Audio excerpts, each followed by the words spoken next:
Latest news updates కోసం ఇప్పుడే download చేసుకోండి మీడియా ఎఫెక్ట్స్ యాప్. అసలు నేను నిజంగా ఎక్స్పెక్ట్ చేయలేదు సార్. అంటే మీ అంత పెద్ద గెస్ట్ నా చిన్న సినిమాకి వస్తారని అస్సలు ఎక్స్పెక్ట్ చేయలేదు సార్. నిజంగా నేను చాలా మందిని అడిగానండి.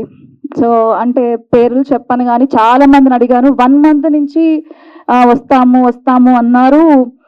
తర్వాత మేము రాలేమన్నారు, షూటింగ్ ఉందన్నారు, చాలా కారణాలు చెప్పారు. కానీ ఆయన దగ్గరికి వెళ్ళి నేను ఒక్కటే మాట చెప్పా, సార్ నేను చాలా కష్టపడి చేసుకున్నా సార్ సినిమా, ఇది నేను ఒక్కదానే చేసుకున్నాను సార్. కానీ లేడీస్కి అంటే ఇప్పుడు స్టార్టింగ్ అవకాశాలు రావడం చాలా కష్టం. నన్ను నేను ప్రూవ్ చేసుకోవడానికి మా నాన్నగారు హెల్ప్ తీసుకుని సినిమా చేసుకున్నాను. మీరు వస్తే నాకు చాలా హెల్ప్ అవుతుందంటే ఒక్క మాట కూడా అనలేదు, నేను వస్తాను వెళ్ళిపోమ్మా అన్నారు అంతే. సో అది అంటే చెన్నై నుంచి ఇక్కడికి వచ్చారు, అది ఇక్కడ ఉన్న వాళ్ళు ఎందుకు సపోర్ట్ చేయలేదు అనేది ఒక రకం బాధగా ఉంది. అంటే మాలాంటి చిన్నని సపోర్ట్ చేస్తేనే కదా మేము పెద్దోళ్ళు అవుతాం. అది thank you so much sir, మీరు నాకు వచ్చి సపోర్ట్ చేసినందుకు. నేను ఎప్పుడు నా లైఫ్ ఇది ఫస్ట్ ఫిలిం, నా చివరి సినిమా వరకు కూడా నేను ప్రౌడ్గా చెప్పుకుంటాను సార్ మీ పేరు నేను.